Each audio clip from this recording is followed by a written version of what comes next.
Maraming salamat dun sa pagbabasa.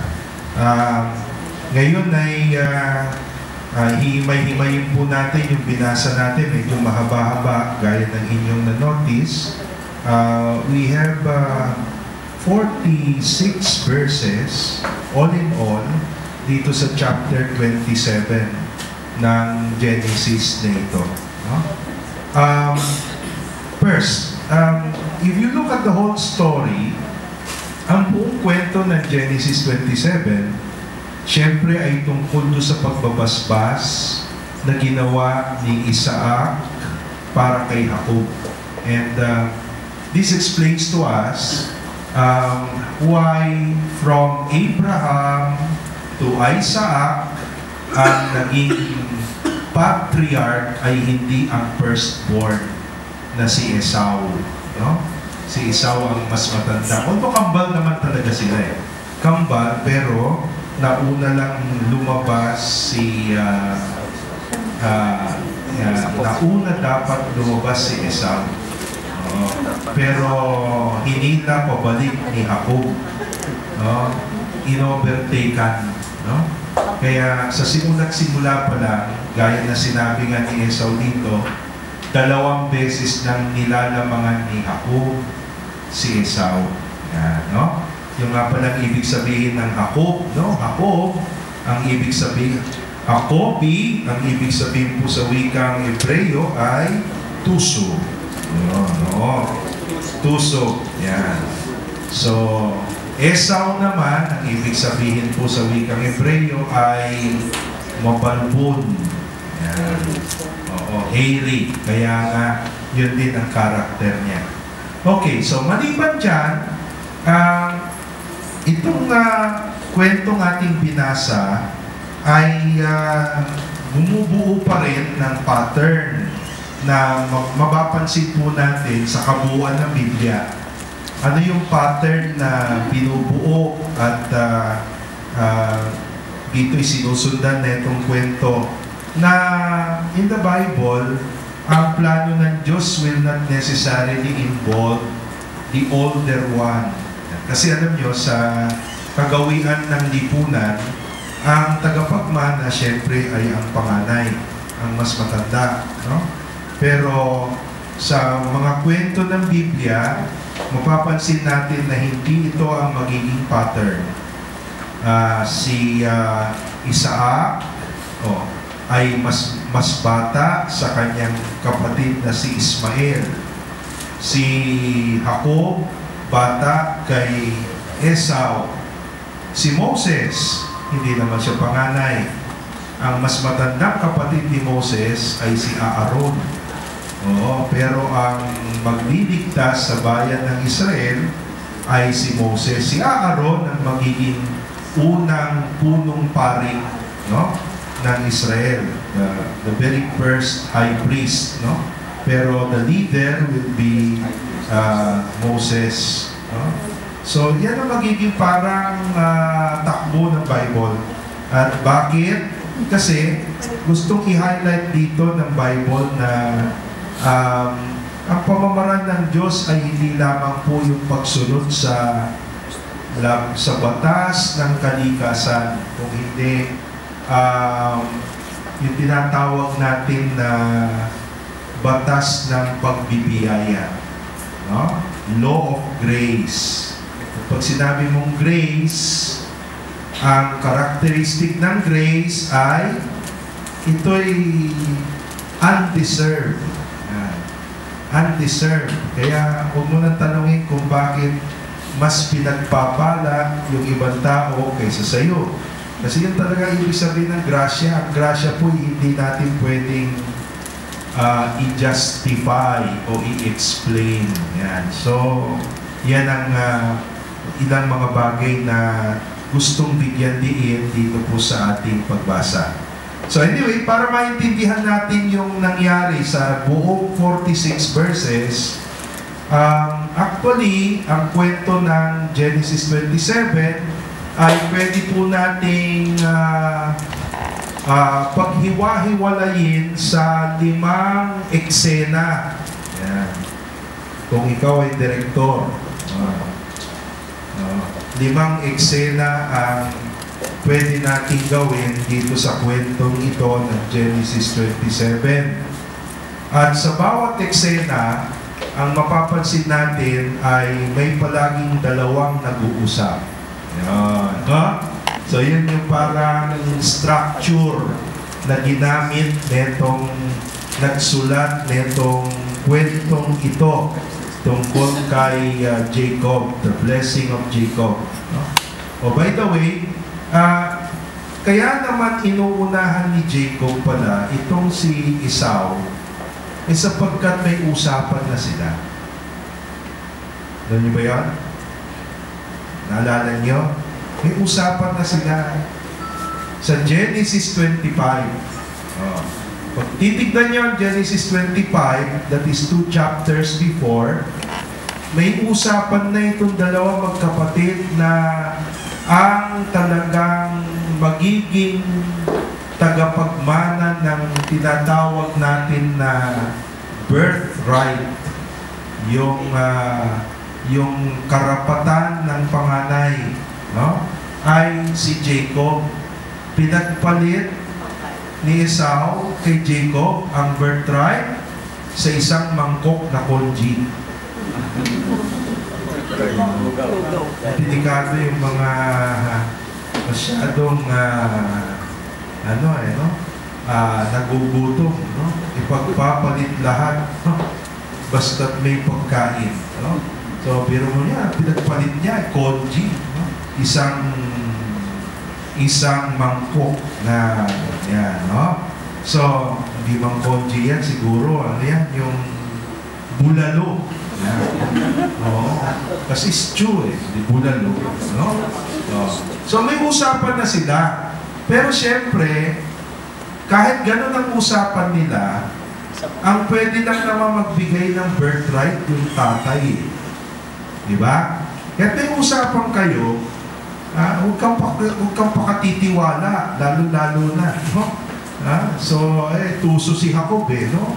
Kaya sabi niya, mabuti po, unahan ko na para baka mamaya mag-iba ang isip ng kapatid ko. No? So, yun ang parang initial na background na itong Genesis 27. So, kumbaga sa ano po, ay claim lamang ni Jacob yung usapan nila ng kanyang kapatid bago pa may mangyari. No? Okay, so anyway, so sabi natin, mayroong 5 eksena. Okay?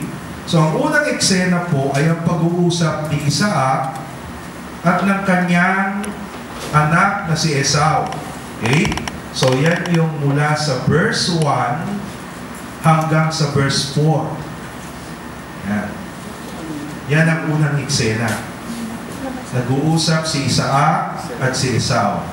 Ang paborito ni Isaac ay si Esau. Papansin niyo yan? Sabi niya, ang favorite ni Isaac ay si Esau. Bakit kaya? Bakit kaya? Paano bang pagkakalarawan kay Esau maliban sa siya ang eldest? Sabi niya, siya ay rugged, matipuno. Yan. At maliban dyan, ay isang magaling na mga ngaso, no? Isang magaling na hunter, no? Now, sabi nila, itong si Isaac, kung titignan po natin sa mga unang kwento, ay isang napaka-gentle na tao. Kung i-compare natin sa kanyang nakatatandang kapatid na mas may edad sa kanya ng 13 taon, older by 13 years, si Ismael, no? Si Ismael ang rugged, yan. Si Isaac ay gentle, yan. Ayokong gamitin, pero may pagkamamasboy, no? Si Isaac, no? Kaya parang sabi nila, naging natural sa kanya na maging malapit sa kanyang nakatatandang anak na si Esau na raket, kasi nakikita niya kay Esau ang mga bagay na wala siya. No? Think, hindi ba ganyan kayo? O anak, paglaki mo ha, yung mga hindi ko nagawa, ikaw ang magtutuloy. O, kita mo, lumang dialogue na pala yan. No? So, yung mga kakulangan ni Isaac, nakita niya doon sa karakter ni Esau. Kaya, naging favorite niya yung kanyang anak ngayon, no? Yung mga ngaso, no? Yan, no? Ngayon, mapapansin din natin dito sa unang eksena nito na napakabilis ng kwento ni Isaac. Napansin niyo yan, no? Kung nagbabasa kayo ng Bible, parang walang masyadong binigay ang kwento kay Isaac. Pagkatapos isilang si Isaac, pagkatapos na nagkaroon na itong eksena na sinakripisyo siya ng kanyang amang si Abraham sa bundok na hindi natuloy, bigla na lang ang susunod na eksena ay matanda na siya. At sabi nga dito, gaano katanda? Halos hindi na siya makakita. Yun, no? So, matanda na, no? Kung gano'n, no? So, the eyes are dim. Yan. So, ito is dahil sa si Isaac ay hindi po major patriarch. Hindi siya isang pangunahing patriarka. Ang pangunahing patriarka ay si Abraham. Ang sumunod na major patriarch sa Bible ay si Jacob. Si Isaac ay transition character lang. No? Para bang tulay lang ng kwento mula kay Abraham patungo kay Jacob. Yun ang dahilan kung bakit napakaiksi ng coverage ng kanyang kwento, ng kanyang buhay. Okay, so binigyan ng instruction ni Isaac ang kanyang paboritong si Esau na sabi niya, alam mo, ibe-bless kita, pero maganda ka muna ng aking paboritong pagkain. At pagkatapos yan ay i-bless kita. So, bakit ganun yung parang naging dialogue nilang mag-ama? Sa ibang mga Bibles, hindi ko alam sa Bible ninyo, pero sabi dyan, ang pagkakaibigay ng instruction ni Isaac, sabi niya, behold, I am old, I do not know the day of my death. Take your weapons, your quiver, your bow, go out to the field, hunt a game for me, prepare for me a savory food such as I love, and bring it to me that I may eat, that I may bless you more. Yung ibang mga Bible may nakasingit doon, that I may bless you more before I die. Paniwala ho ng mga matatanda sa Israel nung araw na kung ikaw ay nakakakain, lumalakas yung iyong, ang tawag nila doon nefes. Yung iyong life force. Pag ikaw ay nakakakain, yun ang kanilang belief, yun ang belief nila, na kung ikaw ay nakakakain, lumalakas yung iyong life force, word na gamit nila sa Hebreo ay nefes, and because of that, mas matindi ang blessing pwede mong ibigay. So, yun pala yun, ano? So, naniniwala sila na mas epektibo ang blessing ng busog. Pinoy naman, baliktad, no? Sa Pilipino, mas nakakausog ang gutom. Pero sa kanila, hindi, no? The life force is stronger when when they have eaten. Yan ang dahilan kung bakit nagpapahanda itong si Isaac. Okay. Now, sabi dyan, Rebecca was listening. Talagang babae si Rebecca, no? Typical, ano? So, diyan nagsisimula ang ikalawang eksena. Ang ikalawang eksena po ay mula sa verse 5 hanggang sa verse 17. Kung sa unang eksena, ang nag-uusap ay si Isaac at si Esau, sa ikalawang eksena naman, kinausap naman ni Rebecca ang kanyang paborito, si Jacob. Bakit naman paborito niya si Jacob? Kasi flawless si Jacob, no? Hairless, flawless, no? So, si Jacob ang kamukha niya. No? So, sabi niya, ito nagmana sa akin, no? So, kaya very close siya kay Jacob. Makikita niya, no? So, normal pala sa pamilya yung gano'n, di ba? No?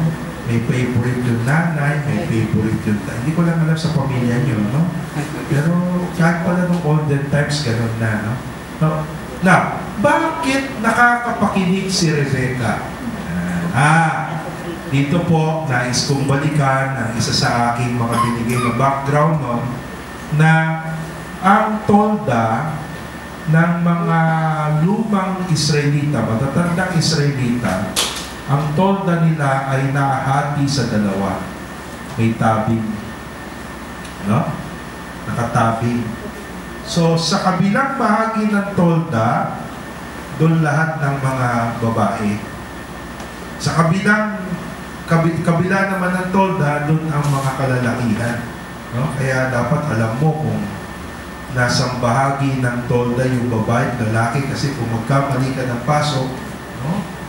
Pugot ulo ang abot mo. No? So, yan ang kanilang kultura. So, habang nag-uusap sa isang bahagi ng tolda, ang mag-ama, doon sa likod, nandoon si Rebecca, kaya naririnig niya.